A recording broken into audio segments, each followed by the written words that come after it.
Hey girl, hey, and welcome back to another episode of The Pink Mic. I'm your girl, Hope Shante, and I am coming to you with another episode of Starting My Life Over After 40. Without further ado, let's just jump right into it.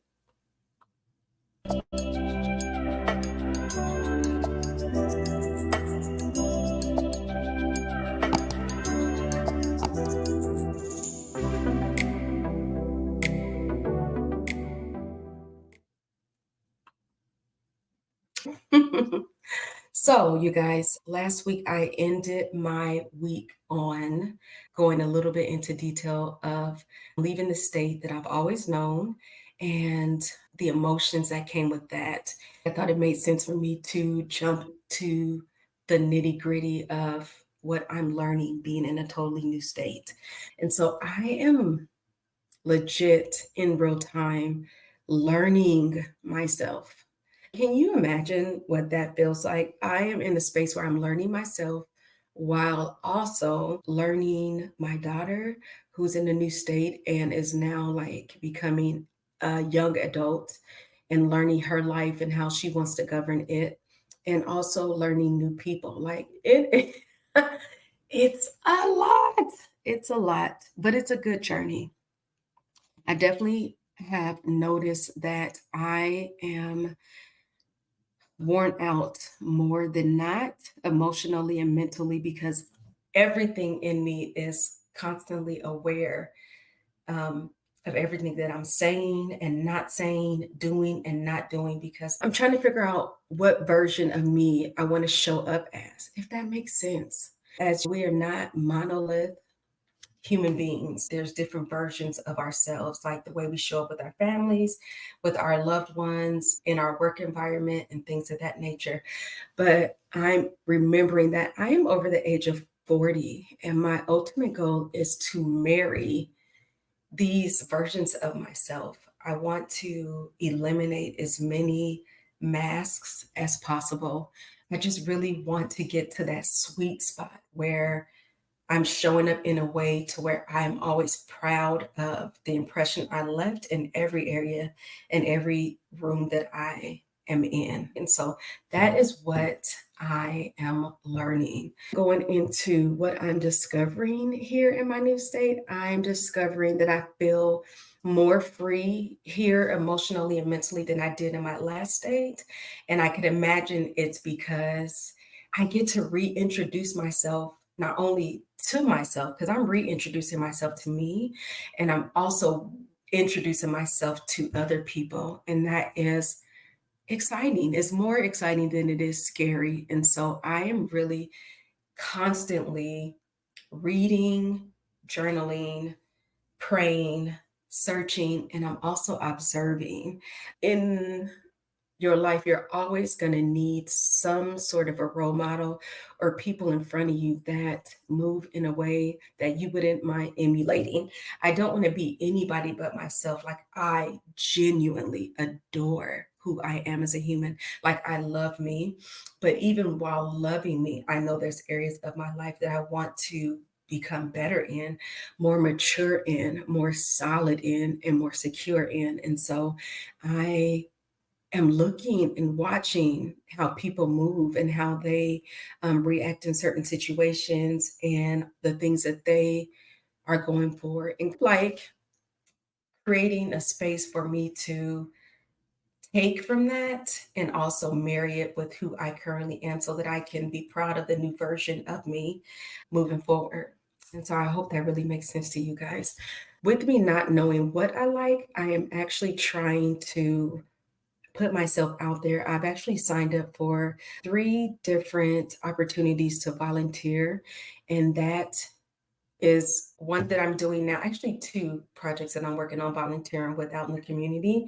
And there's actually another one coming up in the next month, but it's going to expose me to more people and give me the opportunity to trim the fat back, to really be exposed to different lifestyles and backgrounds, to be even more clear, more now than ever, of what I want to do and how I want to show up in the world and how I want to serve while I'm on the earth. Does that make sense? So, another thing that I am working on discovering is building out my village and exploring all of the things that I didn't have in my old village that I will have in this one. For example, I've been at my same church my entire life. So, one church my entire life. And it was a great church. It was definitely a great church home. I felt like I got what I needed growing up. But you guys know how it's almost like when you're married to someone and you guys really mesh really well in the earlier years. And some relationships, not all, but in some, as you guys progress, the time is progressing and the amount of years you guys have been together is growing. But there's sometimes when you guys are not growing together. And so one day you look up and you feel like you don't know the person anymore. And I think that's how I felt about my church. And I didn't realize that's what I was feeling, but for maybe the last handful of years, I can look back now and see clear as day that I felt like I wasn't being served. I'm actually also learning what I'm looking like and showing up as a mom in a new state. My daughter has always experienced me as a mother to a child, but here she is, 20 tomorrow. My baby will be 20 tomorrow. And she gets to experience the mom who's not a hands on mom like she was in her life. And so we are growing up together.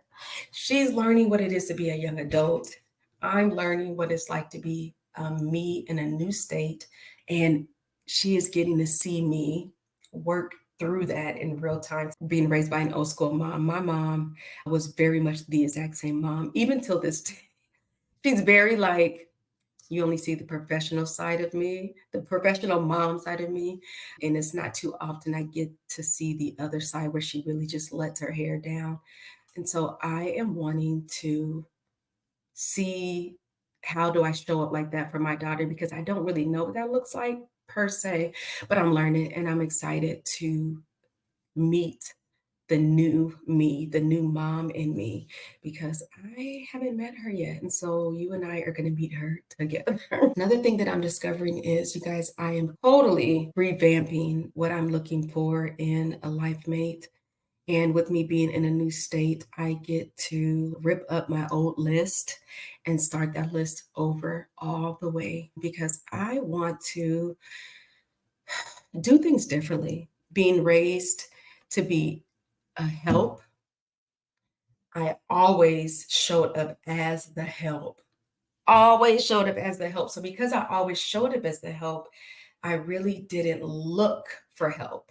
I think unconsciously, I always believed I will receive what I put out. And as you guys know, that is not how life works. You show up how you show up, and people show up how they show up, and you guys decide if how we both have shown up works for each other.